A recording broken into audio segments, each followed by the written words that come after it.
Ladies and gentlemen, please direct your attention to the screens. Ain't she a beauty? This airport of ours is unquestionably one of the world's finest, a truly global destination connecting North America to the world. The heart of our city and of our country, supporting trade, tourism, and opportunity not just in Toronto, but all across Canada. But Pearson is on a journey of its own to becoming the world's best airport, bigger, better, and more connected than ever before. Together, we're going to transform our airport from global hub to mega hub. In becoming a mega hub, we'll be joining the ranks of just 11 of the world's most elite airports in London, New York, Paris, and Hong Kong, to name a few. We've already done much of the work to get there. In fact, just look how far we've come.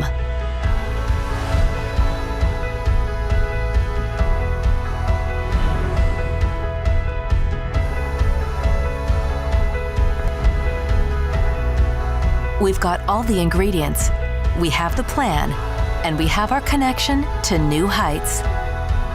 The impact improving our airport will have on our passengers and our future reaches far past the end of the runway. Our airport already supports the second largest concentration of jobs in all of Canada. A mega hub will help create more jobs at Pearson and in our surrounding communities. It will invite more business and industry.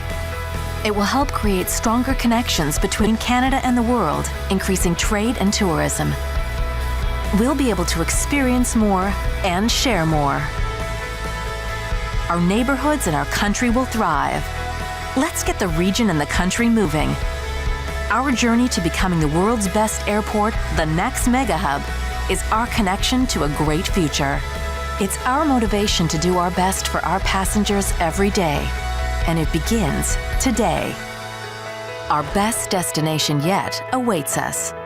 Are you ready?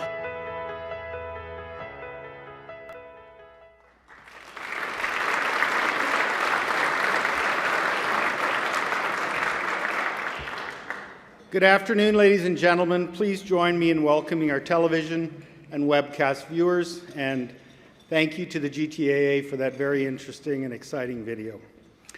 My name is Fred Mifflin, President of the Canadian Club of Toronto. Viewers, we're very pleased that you're participating with us today. For 120 years, the Canadian Club has been proud to provide a forum for leaders and visionaries in every aspect of society to share their ideas with us and to challenge our thinking. We're committed to providing a welcoming venue for discussion and debate on issues that impact our daily lives. Through our programs and activities, we offer access to dynamic business, political, and public figures from around the world. Today's panelists are a great example. Before I formally introduce them, here's a preview of some of our upcoming events.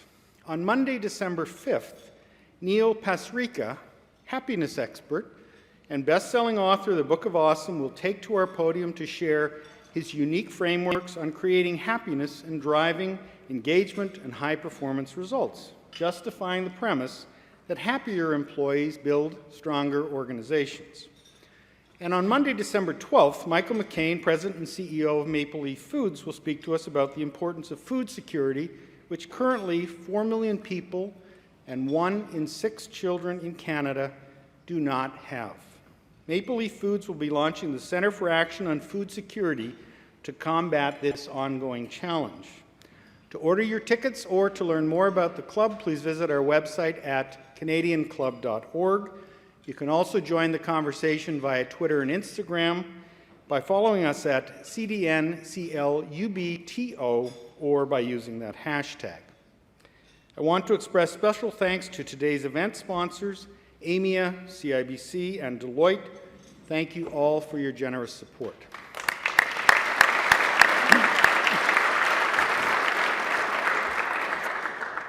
And now our panelists today. What do the letters ORD, MIA, FRA, DXB, and YYZ have in common?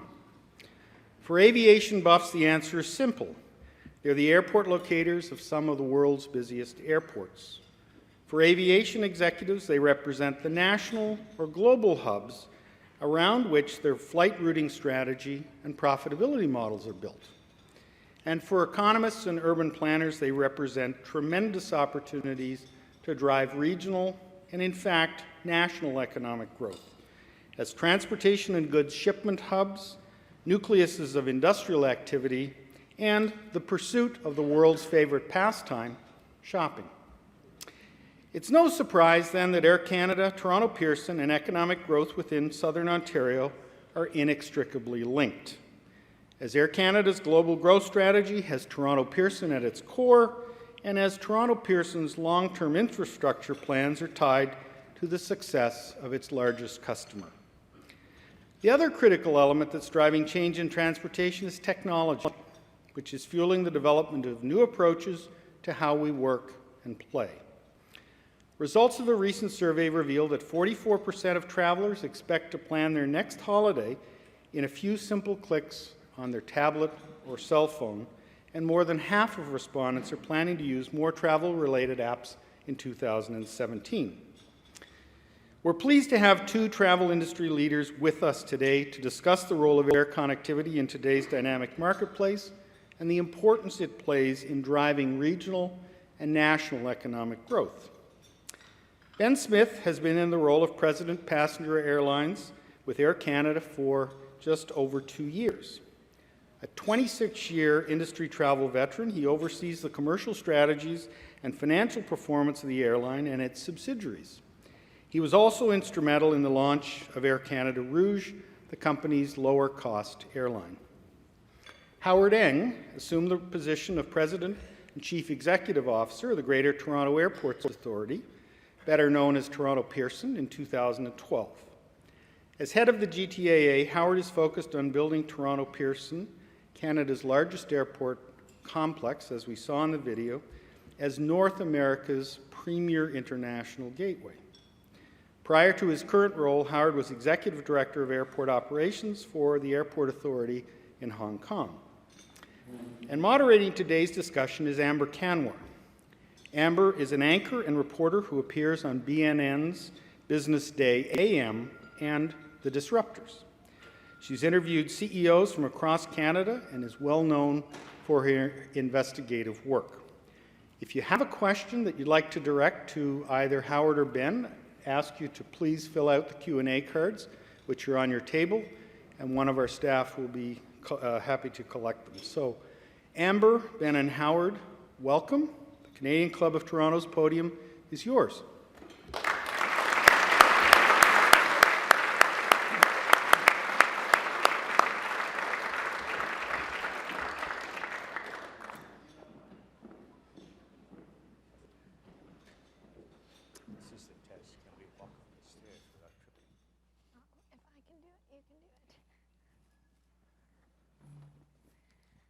All right. Thank you, everyone, for such a warm welcome. And thank you to the two of you for joining us this afternoon. And this is kind of perfect timing because there appears to be a national conversation about what Canada can do to grow through investment, grow through infrastructure and investment, and how we can really do that on kind of a global scale. And Howard, today the news is that you believe we are right there to become a mega hub. Just need a few things to fall into place in order to make that dream a reality. Why don't you take us through the vision of that and how that fits into that overall national conversation? Thank you, Amber. I'll go back a step further before we talk about Pearson Airport. I think it's critical we look at what Canada is. Right? Canada is a relatively small nation, but huge resource spread over a big area.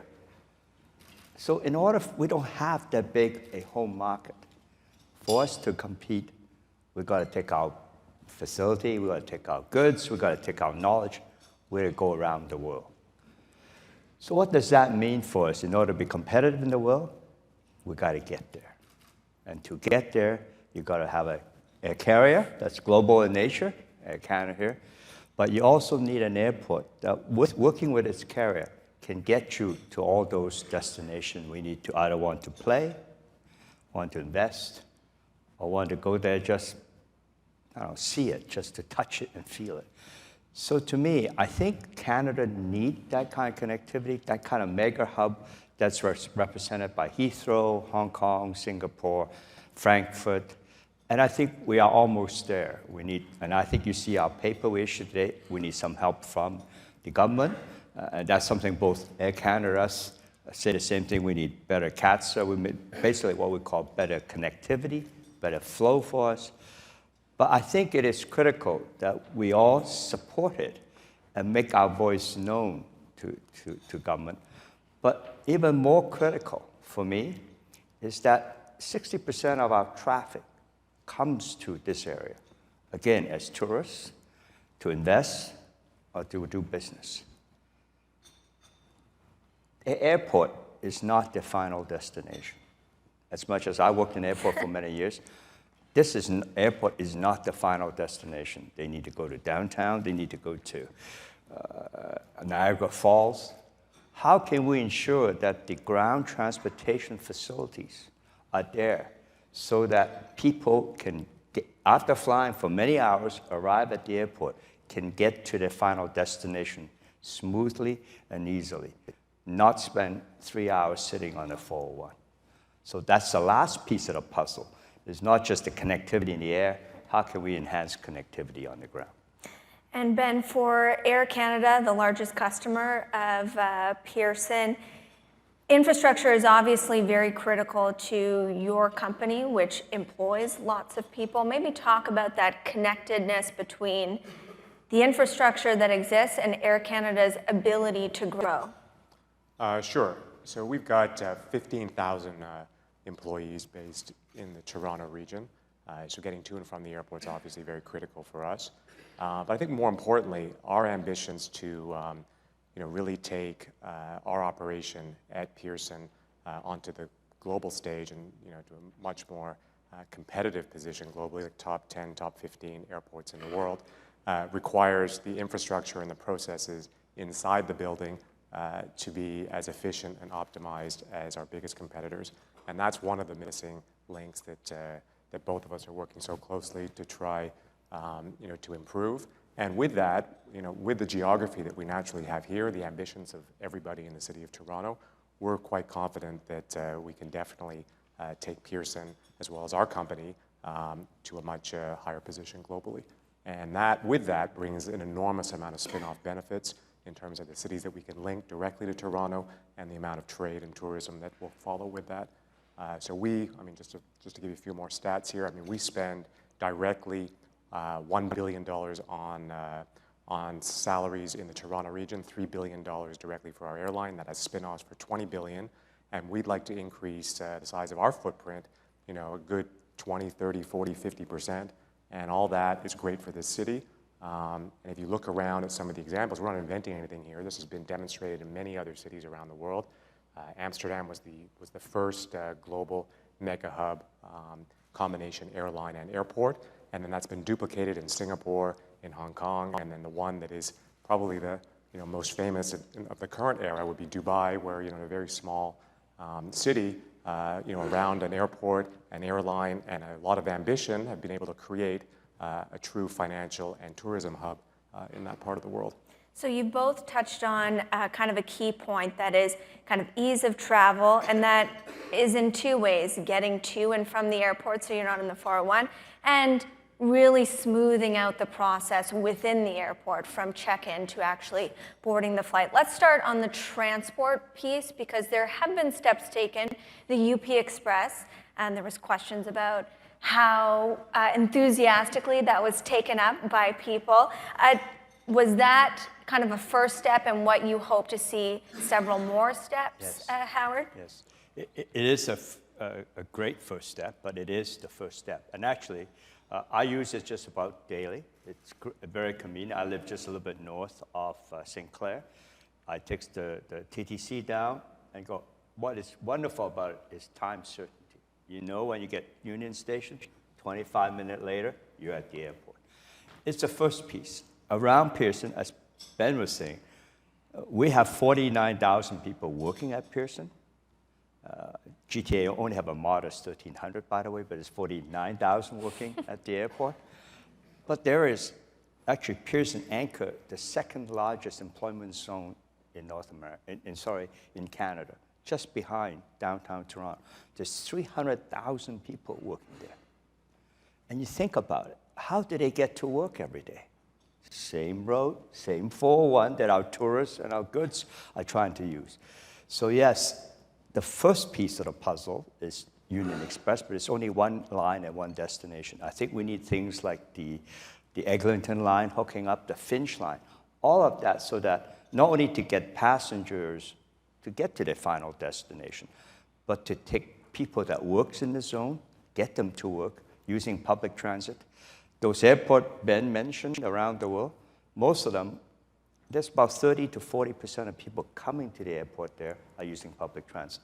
Today, we're 8 to 9%. We need to take the people off the road so that goods and tourists and special people can use our limited supply of high-speed, of roadways. And for you, when we talk about, you mentioned kind of the traffic from within the airport. There certainly are things that, Ben, are outside of Air Canada's control, how long it takes at customs, how long the security screening takes place. And that's kind of a call from the government. Kind of flesh out what the current situation is right now, why that area can be a little bit of a bottleneck, and what you really hope to see to improve that. Sure. So, the bulk of our growth over the last couple of years has been in the international area, and a big portion of that has been fueled by customers originating or destined to the Northeast United States. So we're getting growth within Canada, but the big bulk is coming from there. So if you take we serve 60 cities in the US, and many of those cities do not have nonstop service to Europe or Asia. And we're very lucky here in Toronto is that we have a geographical advantage of being right on the air routes of many of these specific itineraries. So if you take a city like Pittsburgh or any of the US Northeast cities, Cleveland, Hartford, any of those cities where they don't have nonstop service to Asia or Europe, the traditional places to connect would be New York or Chicago or even California. But we can offer a very compelling option in Toronto, and if we can get the transit process right, so security, customs, to be just as competitive, if not better, than what those other airports offer, we can become the airport of choice for big volumes of traffic. And that's what you're seeing happen right now. Now, right now it's okay, but it definitely could be much better. And there are examples around the world that have really figured it out, Amsterdam being the first one, which I mentioned earlier. And we need to work with CATSA, Canada Border Control, so that they handle Canada Customs as well as the US pre-clearance. And with that, I think we have a very unique opportunity to position ourselves as the choice for global travel in the US Northeast as well as the North American Northeast. But as you ask for more funding for that so that it goes through a smoother process, I mean, does that trickle down to the customer? Because there's all these kind of surcharges that you see on a flight. What's that going to mean for the customer? Well, it's two things. One, there are some process improvements that don't require funding. They just require a little bit of infrastructure build, which we're working on. So now we're very close to having a step change improvement for Canadians when you say go through Toronto and you're connecting to a domestic point. So if you're coming from the US or most Western international points, you will no longer have to pick up your bag. And the next step will be you'll no longer have to go through security again. So that removes a lot of the customer base from the existing processes, and that frees it up for other types of transit. So maybe I can add to what Ben is saying. I think it's, as I said earlier, 60% of the traffic comes here. 40% of that traffic is transferring. And I think Ben will, right away will tell you, they can pick other airports. So this isn't a case of there is no competition. A lot of people sometimes say airport has no competition. Not the case. For the transfer passengers, they can pick another route. And as Ben's saying, if we don't make that experience, that flow very natural, that they feel very comfortable, then next time they will find another route. And you think about, if we lose some of that transfer passenger, what will happen is I use the pipeline analogy. Not only do we try to get new pipes to new destination, I think for most business people, you want more frequency, what I call a thicker pipe. And we lose some of that transfer passenger, those frequency will shrink. So I think it's imperative that we got to get that together so that Ben can amass as much transfer passenger as he can in order to get it to the rest of it around the world. And that's the key opportunity for our city, our province, our country, is that because of our geography and the partnership that we have, I mean, this was the first step for us to be able to grow, our company to grow, is we signed a landmark 10-year deal with the GTA 2 years ago to be able to start on this journey. And so far, so good. But you know, our city can only support so many nonstop links on its own. And because we're in this geographical advantage position, if we can source traffic from other parts of North America, we can support links to cities that our city could not normally support on its own, and that just starts to snowball. And that's you know, we're demonstrating that right now. We're one of only 3 cities in North America that has nonstop service to India. We've just added a second point, so only New York in all of North America can support service to Mumbai, and we'll be the second city to have that, and that can continue to many other you know, business or tourism important cities globally. And if we can continue to do that, it just makes our city more attractive for head offices, for conventions, for visitors, and that brings a lot more money in here, and it just makes this place that much more attractive. So you guys have laid out what you want and the economic case for what you want. Today kind of feels like a call to action. You mentioned earlier, actually, Ben, you said it very well, that it takes 3 parties, an airport, a carrier, and the government. So we've got 2 out of 3 here. It is a call to action, and I'm wondering, with the conversations that you're having, do you feel like that call is being answered in the context of there seems to be a push for this kind of infrastructure work? Maybe we should next time invite government here too, so that we can direct the question to government. All I say is I think they have heed the call of the industry. I have, and I can quote the transport minister, Mr. Garneau, when he stood up in one of his speeches, said, transport is not just an infrastructure or transportation ministry, it's an economic ministry. I think we need the government, all facets of government, to understand that transportation is not talking about building buildings or having planes. It is an economic generator for both the country and the city and the region. I just maybe add a little bit more what Ben was saying about the nice geographic location of this city and this airport. Within a 90-minute flying time of Pearson, we have 150 million people. That's our catchment area. It's the largest catchment area in all of North America. New York has 125 million. I think Los Angeles have 120 million. Of course, when you draw a circle around them, half is in the ocean, but let's not let a little detail get in the way of a good marketing discussion. We're the second largest, in terms of international passenger, the second largest airport in North America, just behind JFK. You think, well, but Chicago is bigger. There's 65 million passengers. They only have 12 million international passengers. Why Pearson have so much? First, airlines using this to go around, but it also because of the people in this room. You have business globally. You go around the world in order to do our business. Back to what I said, Canada is competing globally. Because of the demand, your need to travel, it created that network, created that group of international demand, which then allowed Ben and other airlines to pick up and take advantage of. And I think we need all of it. Actually, U.S. business people have to help us. Get to government and tell them U.S. business need to go there, and U.S. business need to ensure there's a seamless transfer point. I think we've gone about 15 minutes, and I haven't mentioned Donald Trump, but I'm going to mention him now. I'm going to have to break the streak because he has specifically talked about the airports in New York and how they are in desperate need of rejuvenation. And it seems like the Americans are certainly going to follow on fiscal stimulus. And that's going to, I imagine, increase the competitive pressures quite a bit. how do you think about that, Ben? Yeah, listen, we compete with, just in Canada, over 70 airlines directly, and many international hubs, both in Europe, Asia. We have a very unique opportunity here in Toronto. There is no international global hub in North America. You have lots of hubs in the US that are predominantly domestic, but the global international hubs are all on the other sides of the ocean. So we have a big head start. We have a very large, diverse population here that already travels. And as we mentioned several times here, our geography is perfect. We have the infrastructure that's well on its way to being what it needs to be. And as we've just been talking, if we can get alignment with the other key stakeholders, which are the key missing pieces, whatever happens in New York or other parts in the US is really not going to slow us down.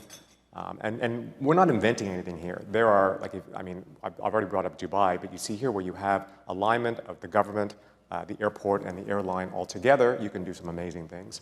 Even though we're not owned by the same shareholder base as they are in Dubai, here in Toronto, we've certainly found a way to find great alignment. We've done the same with many of our other key stakeholders, and I think we can get there with government. And we'll see some amazing things come out of this airport, which will really benefit this city. But I think we should take full advantage of the head start that we have, because it really is an amazing opportunity. It's probably one of the biggest economic opportunities that the city's seen in decades. I think it's a great opportunity. I can't wait for him to build a wall between us. Then the only way you get over the wall is to fly. Is to fly over? So we have a great opportunity, I think, to do that. But I think you hit upon the key thing, Amber. They're now thinking of building infrastructure. They're thinking of building infrastructure. And I think you look at LaGuardia with their, trying to rebuild a terminal. Rebuilding a terminal when it's a live operation doesn't happen in 6 months. It'll take 3, 4, 5, 6, 7 years. So they're thinking of rebuilding. I don't think they have actually signed any contract, but even that, it's not the airport. It's not the terminal building. I'll give you an example of, and I'll name them, Heathrow. How many of you traveled through Heathrow before they rebuild Terminal 2 and build Terminal 5? We all think it's a god-awful experience, but you're going, why? Because you need to go to London to do business. So you think about it, it's not the infrastructure. Yes, that's important, so they can build it, but we have it here. But I think secondly, equally more important, airlines. Do they have the same international perspective? So again, like I say, I compliment Ben here. I think they're the first one to put in the business class sleeper seats that came through. I think they're ahead of most of the carriers. I read some of the other major carriers down the States are just putting in. They have a wonderful premium class product. I think that is also critical. So it's not just the one piece. Sometimes we simplify it by just saying, one piece, we build great terminal, that will be it. I think it's the marriage of the airport, the airline, and the government, and the ground transportation to get people to the airport.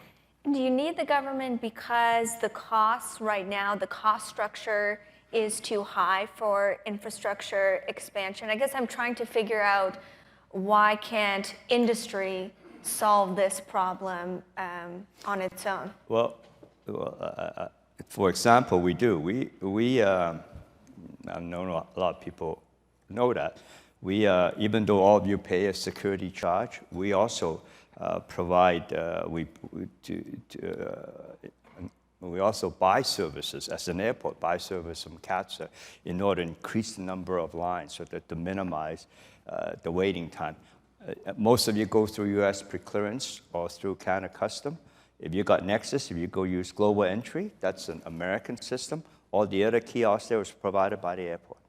Similarly as the Canadian system. Your Nexus machine are provided by Canada Custom. The rest of all those machines are provided at airport.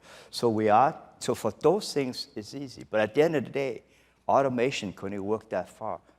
The Canadian law still require you to see an officer.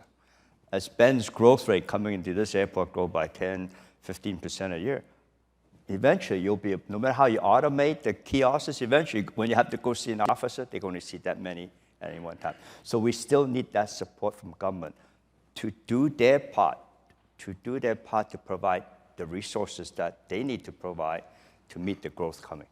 I mean, that's a good point. Maybe I should add something to what Howard just said. Is, for cargo, we can have a customs-free transit zone, but for customers, we can't. So if you're going from, let's say South America, from say Sao Paulo to Tokyo over Toronto, even though you're not technically going through or arriving in Canada, we don't have a transit-free zone for customers. We do for cargo. So you have to see a customs officer. Many of our competing hubs around the world do not have that. So that would be one example of something that we'd like to work with government to ease so that the process through Toronto would be a lot easier. What's the mega hub going to mean for customer experience? I can't think of an industry that receives the most, perhaps darkest side of human nature at times when they are inconvenienced, and you guys have to deal with that on a customer service level. I mean, what is a mega hub going to mean for people? Is it going to be more complications, more kind of bureaucracy to navigate? Sometimes for everyday people, bigger seems like a bigger headache. No, we don't see it that way. I mean, we had a very tough time after the global financial crisis. Our company was pushed to the brink, and we were tasked by our shareholders to come up with a sustainable business plan that would take us through the foreseeable future. It's very obvious that we had a great opportunity to grow, but there were a lot of things we had to get into place to be able to have a good shot of success. With our main hub being here in Toronto, we had to come up with a great deal with Howard and his team, and we were able to do that. And then with our key stakeholders, namely our employees, we had to do the same.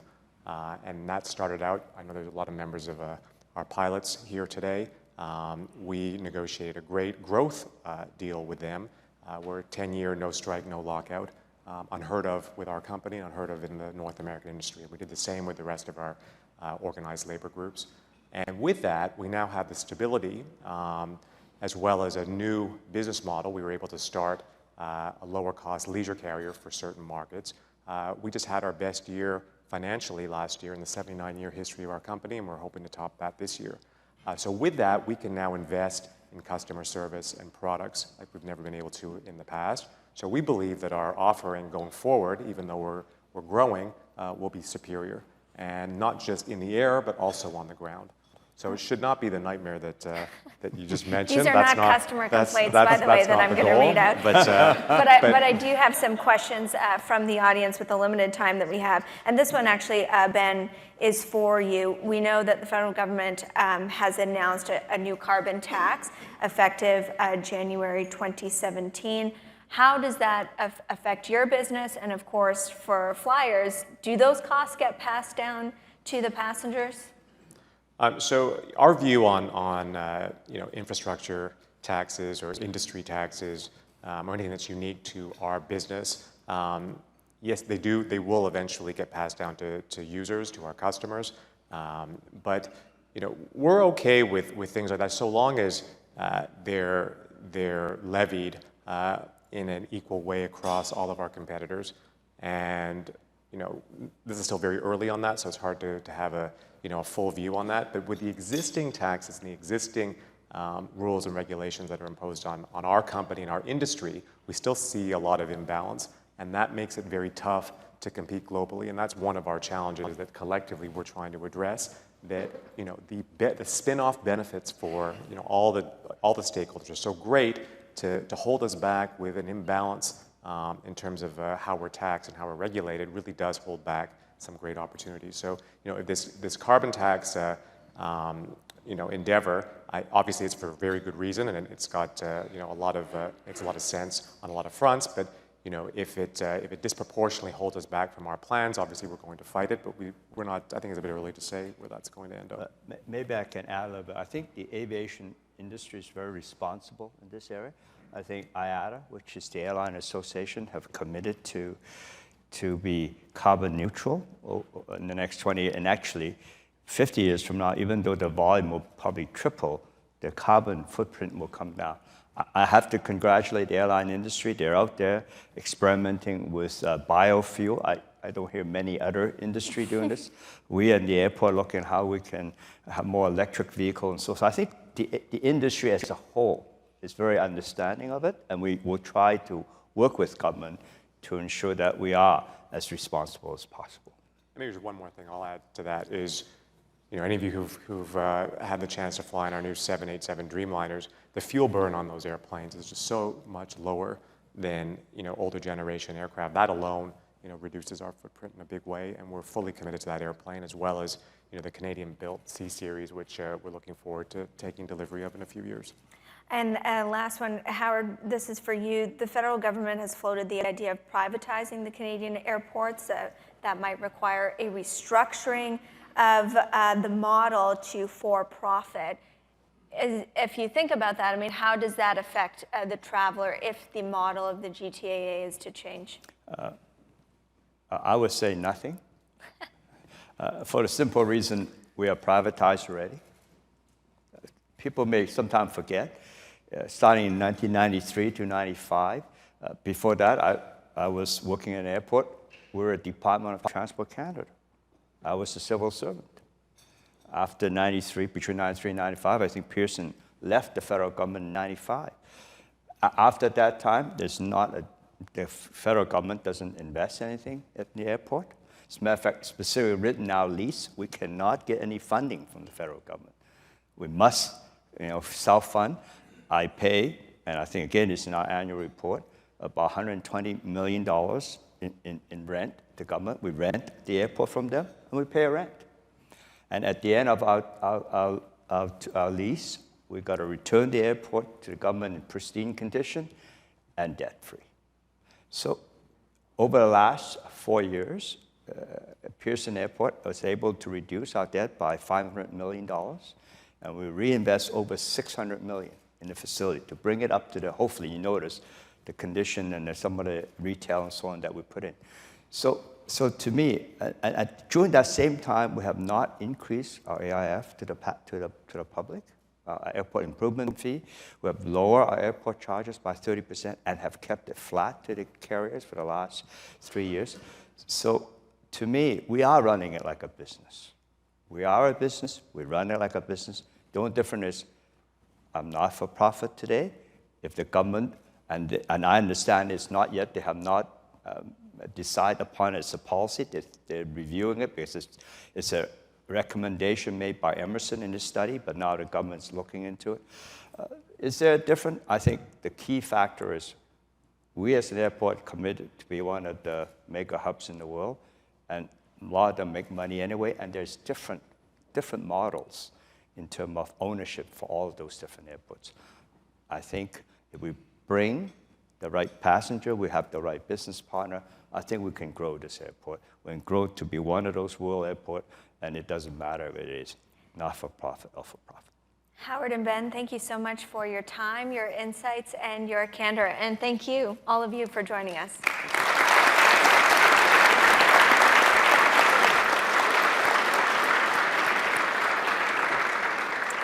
Good afternoon, everyone. I'm Jennifer Sloan. I'm Vice President of Public Policy at MasterCard and a very proud past president of the Canadian Club of Toronto. And so on behalf of the club, Ben and Howard, I'd like to thank you for enlightening us on how air connectivity is being redefined. Technology has not curbed our desire to travel, it's actually fueled it. And as industry leaders, you experience this firsthand.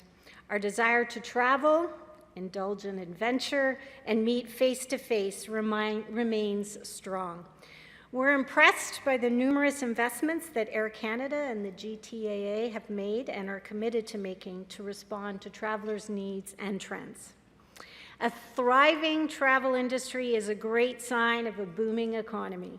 Airports like Toronto Pearson and airlines like Air Canada can play an important role in our nation's prosperity. And a special note of thanks to our moderator, Amber, who did a great, masterful job of navigating the conversation. To all of you, please accept our best wishes for continued success, and thank you for joining us today.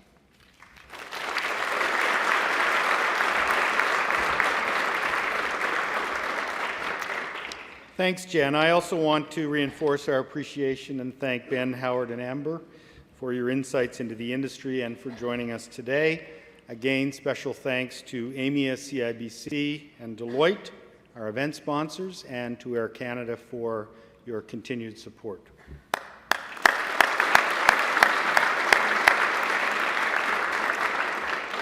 This concludes our program today, which will be broadcast on Rogers TV in the days to come. We're grateful to Rogers TV and 680 News for their continuing promotion of Canadian Club events. I also want to thank MediaEvents.ca, Canada's online event space, and VVC for live streaming today's event.